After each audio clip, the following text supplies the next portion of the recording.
तो मार्कंडेय ऋषि ने कहा कि तेरे से कोई और सुंदर हो उसको भेज दे, वो भी ट्राई कर लेगी।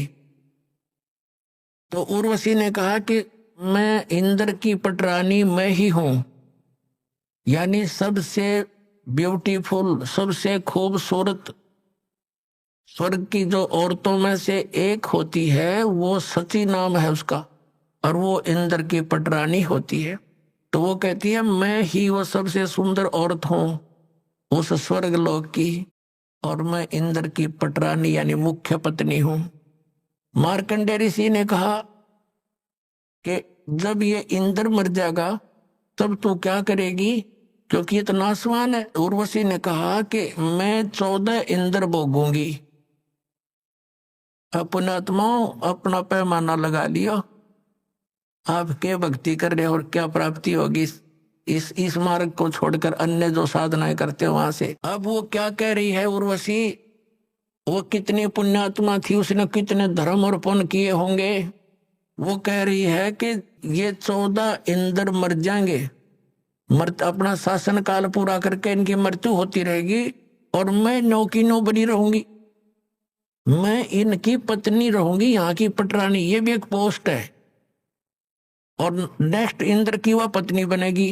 ऐसे वो 72 चौकड़ी युग, सतयुग, त्रेता, द्वापर, कलयुग, ये 4 युगों का एक चतुर्युगी होता है। ऐसी 72 चतुर्युगी तक ये ब्रह्मा का एक दिन होता है, 1008 चतुर्युग का, और फिर रात्रि में वो नष्ट हो जाते हैं। तो कहते हैं इस एक दिन में, ब्रह्मा के दिन में 14 ये इंद्र नष्ट हो जाते हैं। तो ये क्या कहती है कि ब्रह्मा के एक दिन में 1008 चतुर्युग तक मैं तो 9 की 9 पत्नी बनी रहूंगी, यहाँ की स्वर्ग की देवी, और जितने जो इंद्र हैं वह 14 इंद्र मरते रहेंगे, मैं कांस्टेंट रहूंगी जब तक, फिर मेरी भी मृत्यु होगी। अब मार्कंडेय ऋषि परिचित थे उनसे। मार्कंडेय ऋषि ने कहा कि 14 इंद्र भी मरेंगे जब तू क्या करेगी। तो क्या बताती है, नियम बताती है, उसका प्रतिफल बताती है, सच्चाई बताती है कि जितने इंद्र मैं भोगूंगी वो तो गधे बनेंगे मृतलोक में, पृथ्वी पर, और मैं गधी बनूंगी।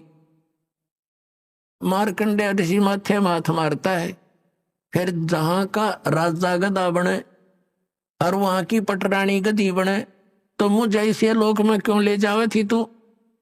तब उस इंद्राणी ने कहा कि इसलिए ले जाना चाहती थी कि मेरी इज्जत रह जाती, नहीं तो मेरी मजाक करेंगे, मुझे सजा दी जाएगी कि तू हार के आएगी। या दंड देता है वो जो उस दिन लड़कियों को भेजता है किसी को, जैसे विश्वामित्र तपस्या करे था, उर्वशी भेज दी इस इंद्र ने, उसके साथ उसका संपर्क हो गया। एक लड़की होली ना जब जन्म करके और छोड़ के जाती रही अक्षमाल ऋषि जी, फिर वो विश्वामित्र रोनता अंडा। तो ऐसी स्थिति है इनकी। वो क्या कहती है कि मैं अपनी इज्जत रखने वास्ते, और ऐसे वो इंद्र इन ऋषियों को और लड़कियों को जो स्वर्ग में सुखी मानते हैं, स्वर्ग में सुख हो जाता है, उनका वो नौकर है उसके सारे, उस इंद्र के, और उनको बाई फोर्स भेजता है कि उसका धर्म भंग करके आ, नहीं तो तुझे सजा दूंगा। वहां कोड़ों से पीटी जाती है औरतें जो स्वर्ग के वासी कहलाते हैं। इस डर के मारे वो कह रही है कि मुझे दुआगन करेंगे, सजा दी जाएगी, आप एक बार चल पड़ो। तब मार्कंडेय ऋषि ने कहा था कि किस लिए ले जाना चाहती थी, कि अपनी इज्जत रखने के लिए,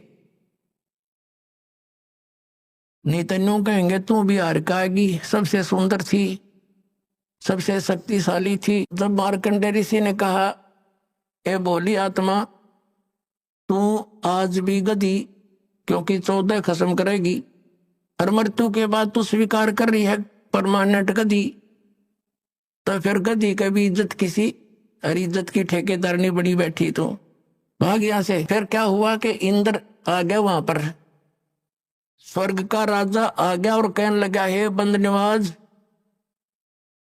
हम हारे तुम जीते, इंद्र की गद्दी प्राप्त करो। मार्कंडे ऋषि कहने लगा, रे अरे अरे इंद्र तू क्या कह रहा है? इंद्र की गद्दी तो हमारे लिए काग की बीट है, हमें नहीं चाहिए, तो ये रख अपने को। और फिर मार्कंडे ऋषि ने कहा, इंद्र बात सुन बैठ जा। अब इंद्र तो खुश हो गया कि ऋषि ने बख्श दी मेरी गद्दी वापस, अभी हमने तो इतना ज्ञान है। तब समझाने की चेष्टा की मार्कंडे ऋषि ने कि देख, मृत्यु के उपरांत तू पशु बनेगा, गधे की योनि में जाएगा, आजा तुझे ऐसी भक्ति बता देता हूँ तेरा मोक्ष हो जाएगा, ब्रह्मलोक में चला जाएगा। अब इंद्र क्या कहता है कि महाराज जी ये तो मौज करने दो, फिर देखूंगा, फिर बोलो। अपने आत्माओं सब के वही बीमारी है जो इन स्वर्ग के देवताओं तक के, आपने भी यही है। अब जैसे ये दास किसी को, अपने मित्र प्यारे को, जैसे दास जूनियर इंजीनियर की नौकरी करता था जेई की, तो उन अपने साथियों को भी कोशिश की समझाने की, जो जिसको थोड़ा सा ज्ञान स्वभाव था उसको बैठा के समझाने की चेष्टा की। तो वो क्या कहता, भाई फिर देखांगे, फिर देखांगे, फिर के देखांगे, गधा बने पाछा तो कुमार देखेगा, फिर 2.5 मन का बोरा कमर पर और लाठी लगेगी गट्टियां पे, देखना अब देख, संतों के विचार सुन और बुराई छोड़ भक्ति कर देखना, तो अब फिर क्या देखेंगे। वास्तविकता ये होती है कि कोई तो गुटी सुटी लावे, 2 पैसे का ब्यों तो बकवाद शुरू करता है प्राणी, 2 पैसे माया अधिक हुई ना, और ये नरक में जाने की टिकट बनी ना, तुरंत बन जाती है। तो उनका वह किसी पे गुटी ना छूटे, किसी पे रिश्वत ना छूटे, और कोई 100 बुराइयों में ग्रस्त हो जाता प्राणी, तो वो इस कारण से यूं कहता फिर देखेंगे। और फिर कुछ एक यहाँ तक कह देते थे, किसने देखी है, देखी जाएगी। बताओ, अब अंधा जा रहा हो जंगल के अंदर, वन के तरफ, और उसको कोई कहे आंखों वाला के सूरदास इधर मत जा भाई, ये रास्ता ठीक नहीं, बहुत भयंकर दुख होंगे तो इसमें चला जाएगा, जंगली जानवर हैं, वह काटे हैं, बहुत बुरा हाल हो जाएगा। और वो अंधा वही बोल सकता है जिसने कोई गुटी सुटी ला रखी हो या भांग पी रखी हो, वो कह सकता है ऐसी बातें, किसने देखा है, देखी जाएगी। अब अंधे न दिखता ना, आख्याले की वो मानता ना, और फिर नो का किसने देखा, जिसने देखा है वही तो बता रहा है कि ये रास्ता गलत तेरा। अपना आत्मा वही सती थी, आज हमारी थी, हमने अब काल की भांग गणी पी रखी है सभी ने। कबीर साहब कहते हैं, कबीर ये माया अटपटी और सब गट आण अड़ी, किस किस ने समझाऊं या कुआ भांग पड़ी। एक ठेके पर दारू पी के चाहे 10 कैंडिडेट आ रहे हो, और सारे की एक जैसी गतिविधि, एक जैसी बोल, ऐसे ही चाल पाओगी, उनसे बात करके देख लो वो किसी भाषा बोलेंगे। तो यहाँ हम जो इस प्रकार की भाषा बोलते हैं, किसने देखा है, देखी जाएगी, फिर देखेंगे, तो ये सारे भांग पी रहे हैं इस काल की माया की। कबीर साहब कहते हैं, कबीर ये माया अटपटी सब गट आने अड़ी, और किस किस ने समझाऊं या कुआ भांग पड़ी। 21 ब्रह्मांड इस काल के, इन सारा में, इन सब कुओं में ये भांग डाल रखी है, सब ने यही पी रखी है, और यही ज्ञान ग्रहण है। स्वर्ग प्राप्ति करूंगा, MLA बनूंगा, MP बनूंगा, हर गधा बन के फिर देखिए के बनेगा तेरा।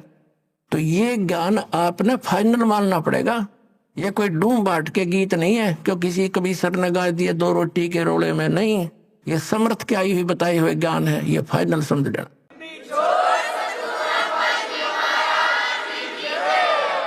अपन आत्माओं, अब मार्कंडे ऋषि की सतिथि देखते हैं। अब ये तत्व ज्ञान है, और ये दास परमात्मा ने इस मार्ग का मास्टर बना दिया। अब दास चाहता है कि आपको भी ये ज्ञान दूं, आप भी खुद दृढ़ हो और अन्य को भी समझाने की चेष्टा करो, या नाम दिलाओ ला करके। अब जैसे ये कहते हैं ना, समाधि लगाओ, और हम ये भी सुना करते थे, हजारों हजारों वर्ष तक महापुरुष समाधिस्थ रहते थे।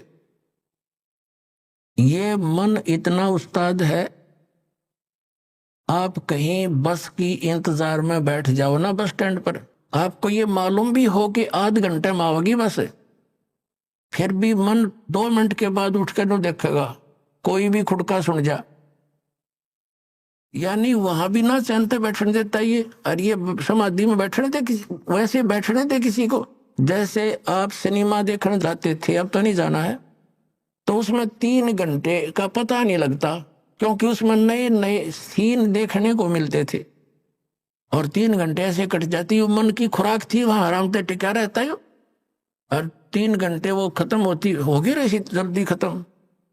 टाइम देखा पूरा 3 घंटे लग गए, जैसे 10 मिनट। अब जो ये समाधि लगाने का ढोंग करते हैं, इनके विषय में सूक्ष्म वेद में बताया परमात्मा ने कि डंब करें डोंगर चढ़ाए, अंतर झीनी झूल, और जग जाने बंदगी करे, ये बोल सोल बबूल।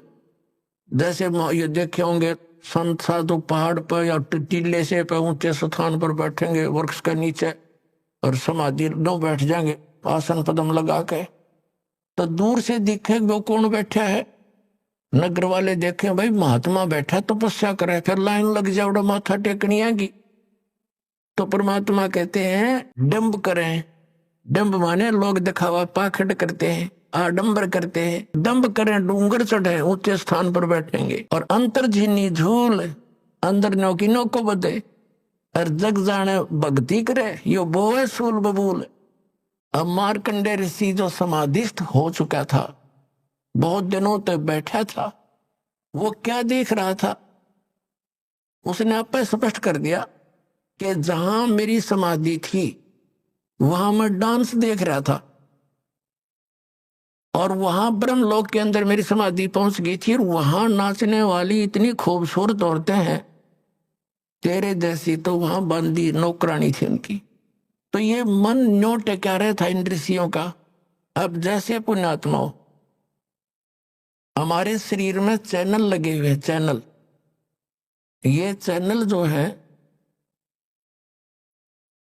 ये कैसे हैं, जैसे कमल है हमारे, चक्कर बोलते हैं जिनको, शरीर में चक्कर है, एक मूल चक्कर, फिर स्वादिष्ठान चक्कर, इनको कमल भी बोला संतों ने, और फिर नाभि चक्कर, फिर हृदय चक्कर, और कंठ वाला कमल चक्कर, और फिर त्रिकुटी चक्कर, त्रिकुटी कमल।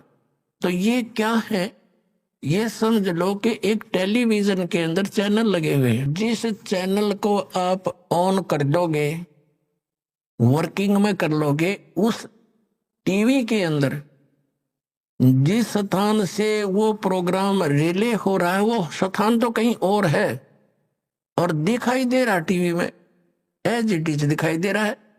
तो ऐसे ये ऋषियों ने हठ योग किए। लंबी आयु थी पहले, सतयुग में 1,00,000 वर्ष की आयु होती है, और त्रेता में उससे कम हो जाती है, 10-10 हजार वर्ष की आयु होती है, और द्वापर में 1-1 हजार वर्ष की, प्रारंभ में ज्यादा होती है, लास्ट में 1,000 पे अंत होता है। और कलियुग के अंदर ये आपकी लास्ट में 20 वर्ष की आयु रह जाएगी, और शुरुआत इसकी ऐसे ही कई सैकड़ों वर्षों से हुई है। अब क्या हुआ, वो क्या देख रहा था, उसका चैनल ऑन हो गया, और उसने क्या दिखाई दे रहा था, ब्रह्मलोक, ब्रह्मलोक में डांस देख रहा था। और कभी कुछ दिखाई देता है, कभी कोई झरने आ रहे हैं, कितने कोई ऐसे सवारी जा रही है, कोई नाच हो रहे हैं, कई झरने बह रहे हैं, ये देखते रहते हैं अंदर। तब ये मन टेके ना टेकने दे इसने। अब उससे क्या होता है, ये ऋषि लोग साथ में ओम नाम का जाप भी करते थे। तो ओम नाम के जाप से और इस हठ योग से क्या होगा, ओम नाम के जाप से मार्कंडे ऋषि ब्रह्मलोक में जाएगा, क्योंकि उसके ब्रह्मलोक तक की साधना हो चुकी थी। गीता जी अध्याय नंबर 8 के श्लोक नंबर 16 में स्पष्ट किया है कि ब्रह्मलोक पर्यंत सभी लोग पुनरावृत्ति में हैं, वहां गए हुए भी जन्म मृत्यु को प्राप्त होते हैं। अब मार्कंडे ऋषि अपनी साधना को मोक्षदायक मान रहा था, सबसे बढ़िया मान रहा था, उसकी भी कुछ भी ना पाइया। अब पुणात्मा, जैसे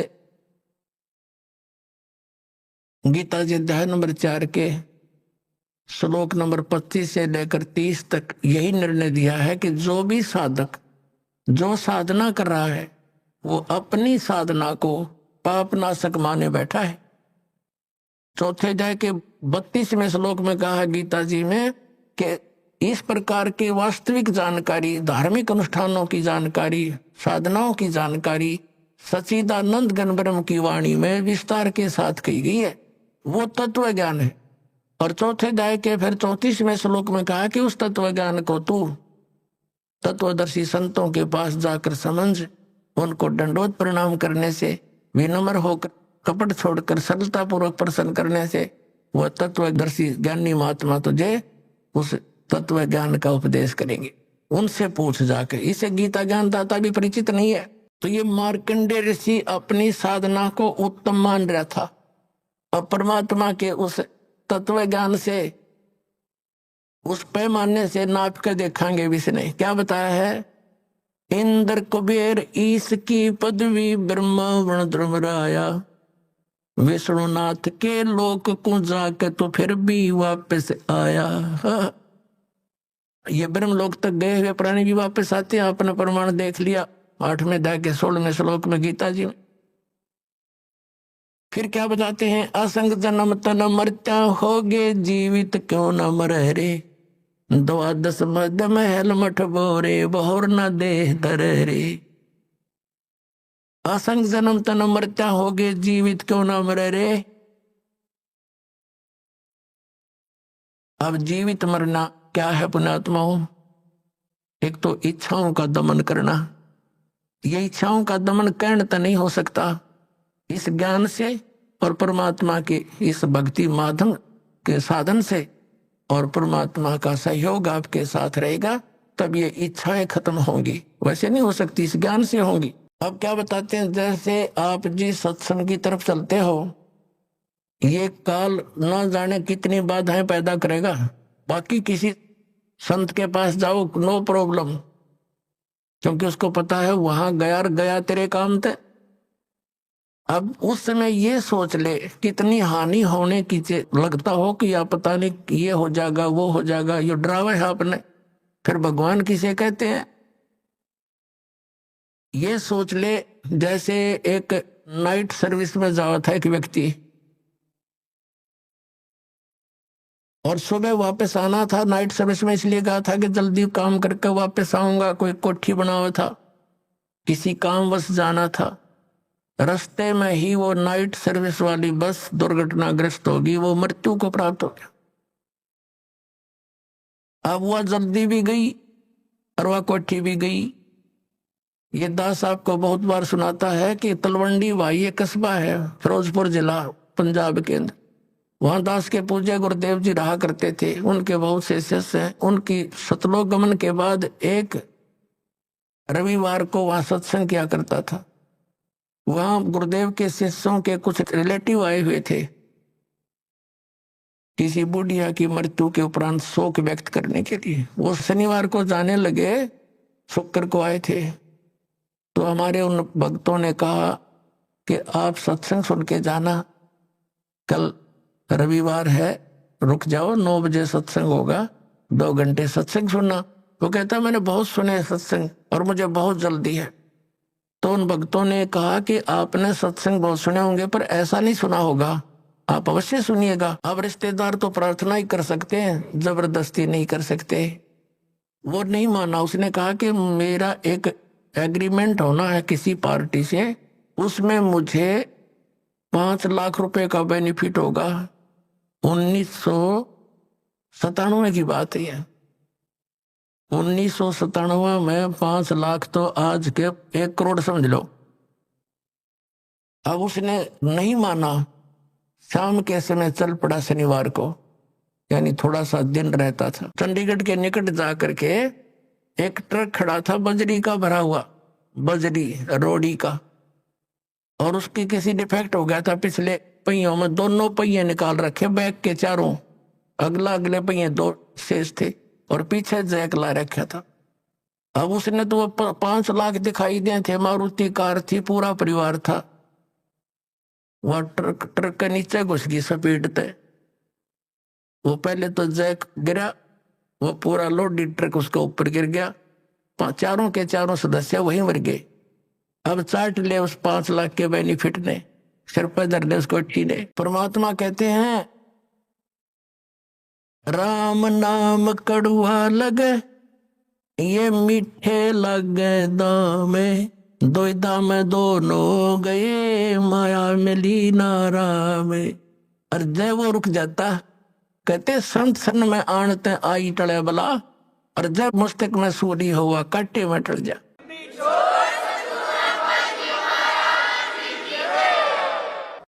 तो जब ये मन ऐसी बकवाद करे तो नो सोच ले मेरी मृत्यु हो जा आज, तो फिर इस काम ने कौन करेगा। कहते हैं हम व्यक्ति भी काम छोड़े काम होया करें। हम बच्चों को छोड़ते हैं 14 साल के लिए पढ़ने के लिए फ्री बेटा, और खर्चा करते नारा और 2 रोटी के लिए।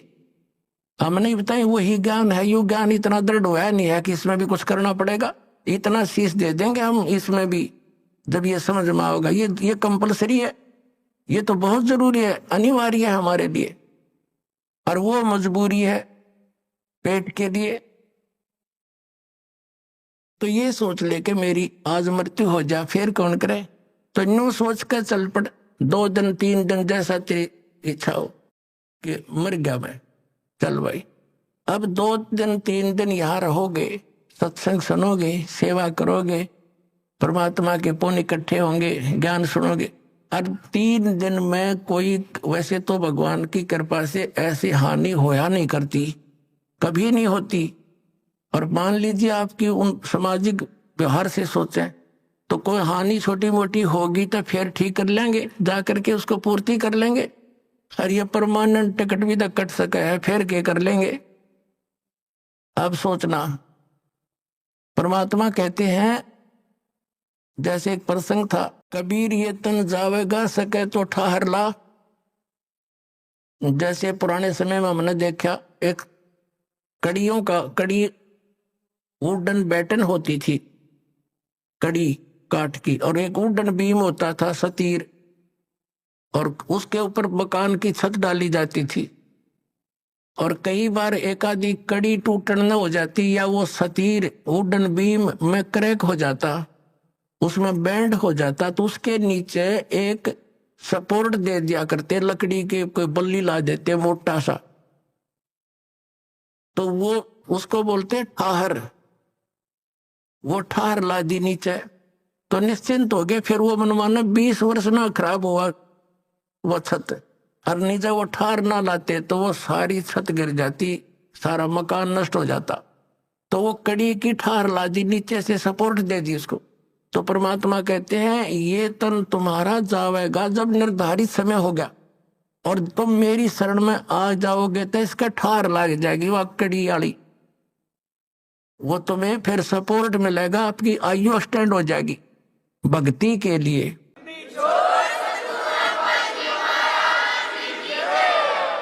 अब कबीर परमात्मा कहते हैं कबीर ये तन जावेगा और सके तो ठाहर ला, लगा सकता है तो लगा ले। ये सपोस्ट को क्या बताइए ठाहर, एक सेवा कर सतगुरु की और गोविंद के गुण गा, यानी सतगुरु को खोज के पूरे संत से उपदेश लेकर नाम जाप कर, फिर यह ठाहर लग जाएगी, यह तेरी एक्सटेंशन हो जाएगी आयु की।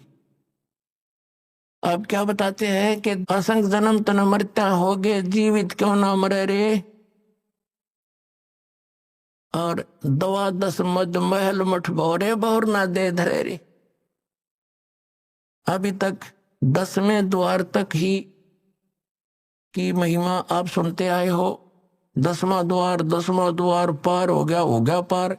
ये 10वां द्वार तो एक ब्रह्मांड के ही अंदर रहता है। और एक कबीर पंथी है जम्मू में, उसके सत्संग सुनते हैं, वो उसके भगत बताते हैं हमारा गुरुजी गर्मी खिड़की बताओ, गर्मी खिड़की है। वो नौका मेरे जैसा ज्ञान धरती पर नहीं, पूरे विश्व में नहीं। एक हल्दी की गांठ से पंसारी नहीं बनता। और 11वां द्वार तो काल के ही जाल में है। जिस 11वें द्वार की वो उसने पता ही नहीं क्या है, बोला सुरती में है, सुरती में 11वां द्वार। सुरती तो द्वार के अंदर से पार होएगी, इन्हें खक नहीं पता, ज्ञानिया ने मूर्ख बना रहे जनता को। अब क्या बताया है कि 11वां द्वार जो है 21 ब्रह्मांड है इस काल के, 21 ब्रह्मांड को पार करके, और 7 संग ब्रह्मांड है उस अक्षर पुरुष के, उस अक्षर पुरुष के लोक में प्रवेश होते हैं सरपुरुष के लोक से, तो वो है 11वां द्वार जो अक्षर पुरुष के लोक में प्रवेश करा होगा। लेकिन अक्षर पुरुष के लोक में फिर हम यहीं रह गए, पार नहीं हो सके। तो फिर 12वां द्वार है जो 7 संख ब्रह्मांड काल के पार करके और सतलोक में प्रवेश करता है। इन सब जगह लोक लगे हुए हैं और इस सतनाम के बगैर वो खुल नहीं सकते। तो वहां 12वें द्वार को पार करके वो सतलोक है, वो स्थान है जहां जाने के बाद फिर लौट कर प्राणी संसार में कभी नहीं आते। उनका जन्म और मरण का दीर्घ रोग समाप्त हो जाता है। असंग जन्म तन मृत्या हो गे, जीवित क्यों ना मरे रे, और 12 मध्य महल मठबो रे। 12वां द्वार पार करके वहां वो मठ है, वो स्थान है, बहुर ना दे धरे रे, जहां जाने के बाद फिर लौटकर कभी संसार में यहां नहीं आते। ये मिट्टी की देह प्राप्त नहीं होती, वहां तो नूरी शरीर मिलता है। फिर बताया है कि दोजक बहिष्ट सभी तय देखे राजपाट के रसिया, और 3 लोग से तरपत नाही यो मन भोगी खसिया। यहाँ एक सरपंच बन जाता है तो इच्छा बनती है चेयरमैन बनूं, चेयरमैन बन जाता है तो सोचता है अगली बार एमएलए का दाव लगे। एमएलए बनने के बाद उसकी नीयत होती है कि मैं मंत्री बनूं, मंत्री के बाद उसकी नीयत ऑटोमेटिकल काल प्रेरणा है कि मुख्यमंत्री बनूं, तब बात बने ना, तो कोई आनंद नहीं आया। मुख्यमंत्री की नीयत रहती है कि मैं प्रधानमंत्री बनूं, हर जो बनना था वो तो काम करा नहीं, और फिर गदा संतरी बने मेरे कहने, क्योंकि तब से राज मदमानम और जन्म तीसरे शुक्र सवानम। अब क्या बताते हैं परमात्मा, दोजक माने नरक, बहिष्ट मीन स्वर्ग, दोजक बहिष्ट सभी ते देखे राजपाट के रसिया, और 3 लोग से तरपत नाही ये मन भोगी खसिया।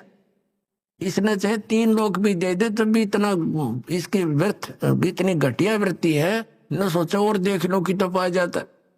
अरे इतना मृत्यु हो जा, फिर यही सैर सपट्टा करता फिर कुत्ता बनकर गलियों में जूठे टूक खावे ये। फिर क्या बताते हैं, सतगुरु मिले तो इच्छा मेटे, और पद मिल पदे समाना, और चल हंसा उस लोक पठाऊं जो आदि अमर अस्थाना।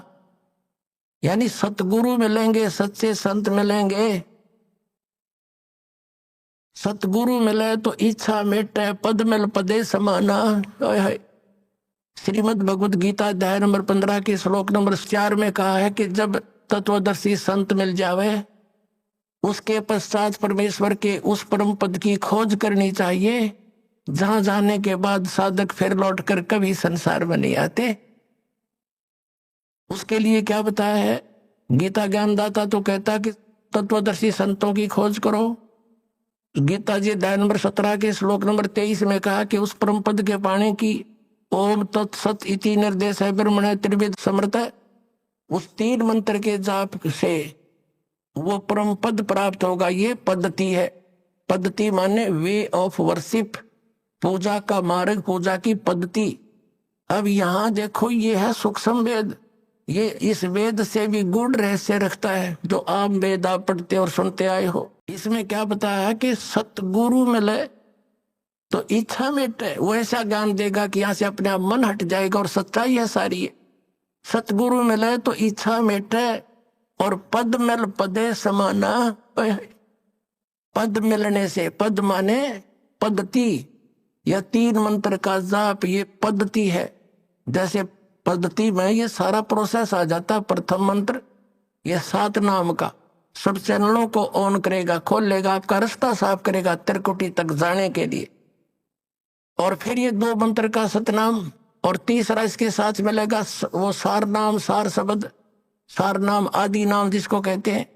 इन पूरे प्रोसेस से यह पद्धति है, यह सब मिलाकर पद्धति है। इसको पद कहा संतों ने कि पद मिल पदे समाना। यानी ये पद्धति जब मिल जाएगी, पूरी प्रोसेस भक्ति का एक्यूरेट, तब उस पद में समाओगा जहां जाने के बाद उस परम पद की प्राप्ति होगी, जहां जाने के बाद साधक फिर लौटकर कभी संसार में नहीं आते। सतगुरु मिले तो इच्छा मेटे, पद मिल पदे समाना, और चल हंसा उस लोक पठाऊं, जो आदि अमर अस्थाना, जो शाश्वत स्थान है। गीता जी अध्याय नंबर 18 के श्लोक नंबर 62 में कहा कि अर्जुन तो सर्वभाव से उस परमेश्वर की शरण में जा, उसकी कृपा से ही तो परम शांति को और सनातन परम धाम को प्राप्त होगा। फिर क्या बताया है वहां क्या सुख है? चार मुक्ति जा चंपी करती, जो इन यहां तुम चौथी चार मुक्तियां मानते हो इस नकली लोक में, और ये तो अस्थायी है, किसी की नहीं रह सकती। वहां जाने के बाद भी चौथी मुक्ति प्राप्त प्राणी भी पुनः जन्म मृत्यु के अंदर आता है, और वहां ये सुख तुझे सदा बना रहेगा। चार मुक्ति जहां चंपी करती, यानी तेरे नौकरानी बनकर खड़ी रहेंगी, तेरी सेवा महादर ये सुविधाएं पड़ी रहेंगी तेरे चरणों में वहां सदा। चार मुक्ति जहां चंपी करती, माया होरी दासी, और दास गरीब अभय पद पर से वो मिले राम अविनाशी। होय होय।